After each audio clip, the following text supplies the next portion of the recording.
এবাৰ গোৱালপাৰাৰ উচ্ছেদক লৈ জাঙুৰ খাই উঠিছে মুছলমান ৰাজনৈতিক নেতা। গোৱালপাৰা লক্ষীপুৰৰ বান্দৰমাথা সংৰক্ষিত ভূমি ফৰেষ্ট এৰিয়াৰ বাহিৰত আছে। তৎসত্ত্বেও চৰকাৰে উচ্ছেদ চলাইছে। উচ্চ ন্যায়ালয়ৰ নিৰ্দেশনাক অমান্য কৰিছে চৰকাৰে। কেতবোৰ অভিযোগ আনিছে। উচ্ছেদ শীঘ্ৰে বন্ধ কৰাৰ দাবী জনাইছে AIUDF-এ। আমি লৈ আহিছো এটা বিশেষ খবৰ। গোৱালপাৰাত যিহেতু উচ্ছেদ চলোৱা হৈছে, বৃহৎ উচ্ছেদ অভিযান গোৱালপাৰাত চলাইছে প্ৰশাসনে। ৰাজ্যৰ প্ৰতিটো প্ৰান্ত বেদখলকাৰী কবলৰ পৰা মুক্ত কৰা হ'ব। আৰু গোৱালপাৰাৰ উচ্ছেদক লৈ জাঙুৰ খাই উঠিছে এইবাৰ মুছলমান ৰাজনৈতিক নেতা। ফৰেষ্ট এৰিয়াৰ বাহিৰত থকাৰ পাছতো উচ্ছেদ কৰিছে চৰকাৰে। চৰকাৰ আৰু বিজেপিক সমালোচনা কৰা দেখিবলৈ পোৱা গৈছে। উচ্চ ন্যায়ালয়ৰ নিৰ্দেশক অমান্য কৰিছে চৰকাৰে। উচ্চ ন্যায়ালয়ৰ নিৰ্দেশক অমান্য কৰি উচ্ছেদ কৰা বুলি অভিযোগ আনিছে। দুখীয়া লোকক অত্যাচাৰ কৰি ভাল পায় মুখ্যমন্ত্ৰী হিমন্ত বিশ্ব শৰ্মাই। এই মন্তব্য কৰিছে AIUDF-এ। উচ্ছেদ বন্ধ কৰিবলৈ দাবী জনাইছে AIUDF-ৰ বিধায়ক ৰফিকুল ইছলামে। আৰু কেতবোৰ বিস্ফোৰক মন্তব্য কৰিছে সংবাদ মাধ্যমৰ সন্মুখত। বিজেপিৰ ভিতৰ চৰাত দুৰ্নীতি চলি আছে বুলি অভিযোগ আনিছে। দুৰ্নীতিগ্ৰস্ত মানুহক বিজেপিলৈ আনি পৰিষ্কাৰ কৰিলেও সলনি নহয় সেই মানুহৰ স্বভাৱ। এই মন্তব্য ৰফিকুল ইছলামৰ। সদস্য ভৰ্তিত সংখ্যালঘুৰ ওচৰ চাপিব নোৱাৰিলে বিজেপিয়ে। কেতবোৰ বিজেপিক সমালোচনা কৰিছে। ইয়াৰ লগতে উচ্ছেদক লৈ পুনৰ জাঙুৰ খাই উঠা দেখিবলৈ পোৱা গৈছে ৰফিকুল ইছলাম। আৰু সোণাপুৰতো যিহেতু উচ্ছেদস্থলীত উপস্থিত হৈছিল AIUDF-ৰ বিধায়ক ৰফিকুল ইছলাম, এইবাৰ গোৱালপাৰাৰ উচ্ছেদক লৈ মাত মাতিছে। ফৰেষ্ট এৰিয়াৰ বাহিৰত থকাৰ পাছতো চৰকাৰে উচ্ছেদ কৰা বুলি অভিযোগ আনিছে। উচ্চ ন্যায়ালয়ৰ যি নিৰ্দেশনা, সেই নিৰ্দেশনাক অমান্য কৰিছে চৰকাৰে। এই মুহূৰ্তত আমাৰ হাতত মন্তব্য আহি পৰিছে। মন্তব্য শুনক। চাওক, আমাৰ অসমৰ মুখ্যমন্ত্ৰী সৰ্বহাৰা গৰীব মানুহ, দুখীয়া মানুহ, ভূমিহীন মানুহ, এইসকলক ওপৰত হাৰাশাস্তি কৰি তেখেতে ভাল পায়, আমেজ পায় তেখেতে। গতিকে সেইকাৰণে তেখেতে এই চব অমানৱীয় উচ্ছেদ চলাইছে। আমি ইয়াৰ বিৰোধিতা কৰিছোঁ, ধিক্কাৰ জনাইছোঁ তেখেতৰ এই মানসিকতাক। ভূমিহীন মানুহ, যিসকলৰ মানুহৰ থাকিবলৈ এডোখৰ জাগা নাই, চৰকাৰী ভূমিত হয়তো তেখেতসকলে ঘৰ বাৰী বনাই কিবাকৈ জীৱন যাপন কৰি আছে। এই মানুহখিনি সংস্থাপনৰ দায়িত্ব চৰকাৰৰ আছিল। আজি কচুতুলি, মেদি মাটি তেখেতে উচ্ছেদ চলাই আছে। বান্দৰমাথা, গোৱালপাৰা, আপুনি লক্ষীপুৰ তাতে যদি চায়, এইটো ৰেভিনিউ খাছ, ফৰেষ্ট মাটি নহয়। কিন্তু ফৰেষ্টৰ মানুহৰ হতুৱাই তেখেতে তাতে উচ্ছেদ চলাই আছে, অমানৱীয় উচ্ছেদ। মই ধিক্কাৰ জনাইছোঁ, মই বিৰোধিতা কৰিছোঁ। এই মানুহখিনি, বান্দৰমাথা, গোৱালপাৰাৰ মানুহখিনি গুৱাহাটী হাইকোৰ্টত আহিছিল। হাইকোৰ্টৰ জাজমেণ্ট মোৰ ওচৰত আছে। অনাৰেবল হাইকোৰ্টে তাতে কৈছে যে ফৰেষ্টৰ এৰিয়া, যিখিনি ফৰেষ্ট, আপোনাৰ ফৰেষ্টৰ এৰিয়াৰ ভিতৰতহে ফৰেষ্টৰ মানুহে সেইখিনি উচ্ছেদ চলাব পাৰিব। ফৰেষ্টৰ বাহিৰত ডিষ্ট্ৰিক্ট এডমিনিষ্ট্ৰেশ্যনৰ দায়িত্ব, ফৰেষ্টৰ মানুহৰ দায়িত্ব নহয়।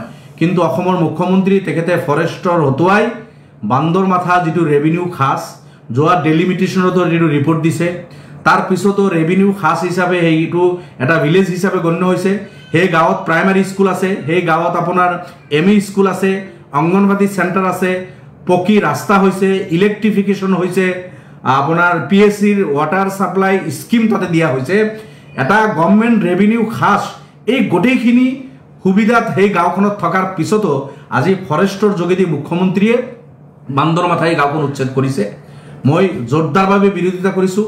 আমাৰ মাননীয় সভাপতি আজমল চাহাবে ৰাজ্যপাল ডাঙৰীয়াৰ ওচৰতো লিখিছে, আৰু তেখেতে হোম ডিপাৰ্টমেণ্টকো তেখেতে লেটাৰ দিছে যে অসমৰ মুখ্যমন্ত্ৰী যদি এনেকুৱা অমানৱীয় উচ্ছেদ চলাই থাকে, দুখীয়া নিচলা মানুহৰ ওপৰত যদি নিৰ্যাতন কৰি থাকে, এখেতক গাদীচ্যুত কৰিব লাগে। এনেকুৱা ধৰণৰ যিজন মানুহ সকলো জাতি জনগোষ্ঠীক সমদৃষ্টিত চাব নোৱাৰে, সকলো জাতি জনগোষ্ঠীৰ লগত যিজন ব্যক্তি নাই, তেনেকুৱা এজন ব্যক্তি মুখ্যমন্ত্ৰীৰ চকীত থকাৰ উপযুক্ত নহয়।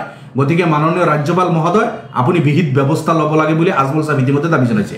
তো মই আপোনালোকৰ যোগেদি মুখ্যমন্ত্ৰীৰ আহ্বান জনাইছোঁ, আপুনি জুলুম অত্যাচাৰ বহুত কৰিলে এই ধৰণৰ অসহায় মানুহৰ ওপৰত। এতিয়া কমচে কম আপুনি এই জুলুম অত্যাচাৰ বন্ধ কৰক। আৰু এজন মুখ্যমন্ত্ৰী হিচাপে আপোনাৰ যিটো দায়িত্ব আছিল, গভৰ্ণমেণ্ট খাছলেণ্ডত যদি আছে, মেদি মাটিত যদি আছে, ফৰেষ্টৰ ভিতৰত যদি এইসকল মানুহ নাই, সেইসকলৰ ওপৰত আপুনি বুলডোজাৰ চলাই আৰু আপুনি এই ধৰণৰ অমানৱীয় কাণ্ড নকৰিব। তাৰ কাৰণে আপোনাক মই আহ্বান জনাইছোঁ। তাকে মই ক'লোঁ যে গুৱাহাটী উচ্চ ন্যায়ালয়ে সোণাপুৰৰ সেই মেদি মাটিৰ কথা কৈছে। আপোনাৰ গোৱালপাৰা, বান্দৰমাথা, লক্ষীপুৰৰ যিটো সেইখিনি গভৰ্ণমেণ্ট খাছলেণ্ড, খাছ ৰেভিনিউ খাছ, সেই তাৰ কথা কৈছে।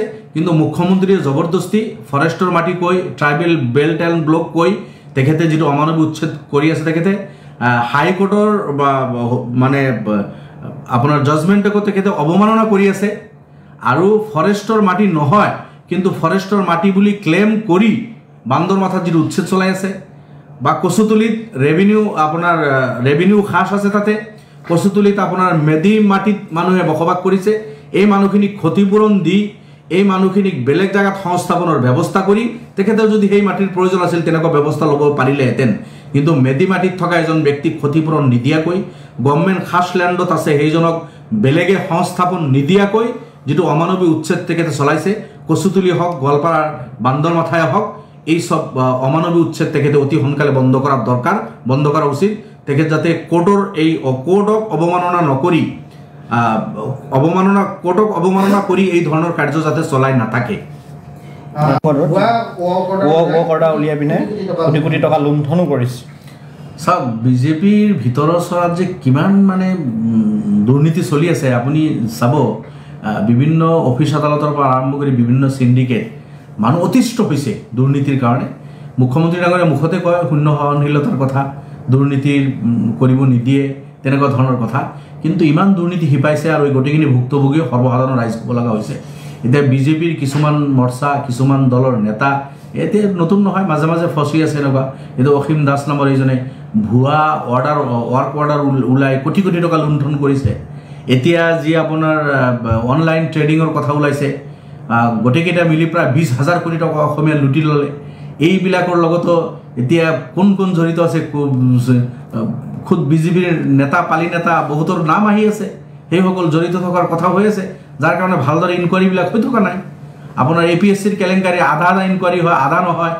য'ত বিজেপিৰ ডাঙৰ ডাঙৰ ৰৌ বৰালী নেতাৰ ইনভলভমেণ্ট আছে সেইবিলাকত হাত দিবলৈ ভয় কৰে সেইবিলাকৰ নাম মানে আপোনাৰ যি ইনভেষ্টিগেশ্যন অফিচাৰে সেইসকলৰ নাম লিখিবলৈ ভয় কৰে কোৰ্টে নিজাববীয়াকৈ নাম দিব লগা হয় এই ধৰণৰ কাম চলি আছে গতিকে সাংঘাতিকভাৱে দুৰ্নীতি হিপাইছে এইটো ৰাজ্যৰ কাৰণে বহুত মানে দুৰ্ভাগ্যজনক কথা আৰু যিমান দুৰ্নীতি বেছি হ'ব এই গোটেইখিনি বোজাটো সৰ্বসাধাৰণ ৰাইজে উঠাব লাগিব যিসকলে দুৰ্নীতি কৰি আছে লুটি আছে পইচা লৈ বাহিৰত লগাই আছে কোনোবা ডুবাইত ইনভেষ্ট কৰি আছে কোনোবা ছুইজাৰলেণ্ডত ইনভেষ্ট কৰি আছে আমাৰ ৰাজ্যৰ এই গৰীবৰ পকেটৰ পইচা ওলাই লৈ গৈ এইবিলাক কৰিব আৰু মূল্য বৃদ্ধি হ'ব ৰোধ কৰিব নোৱাৰিব এনেকুৱা ধৰণৰ আল্টিমেটলি গৈ চলি আছে গতিকে আৰু এইটো বিজেপিত কিয় ঘটি আছে আপোনাৰ ইয়াৰ মূল কাৰণ হ'ল এই দুৰ্নীতিগ্ৰস্ত মানুহখিনি বিজেপিৰ ৱাশ্বিং মেচিনত আনি সাফ কৰে নহয় তো মানুহৰ চৰিত্ৰ কিন্তু পৰিৱৰ্তন ইমান সহজ নহয় কোনোবা যদি আপোনাক কৈ দিয়ে অমক পাহাৰটো তমকত গুচি গৈছে অলপৰ সময়ৰ কাৰণে আপুনি বিশ্বাস কৰিব পাৰে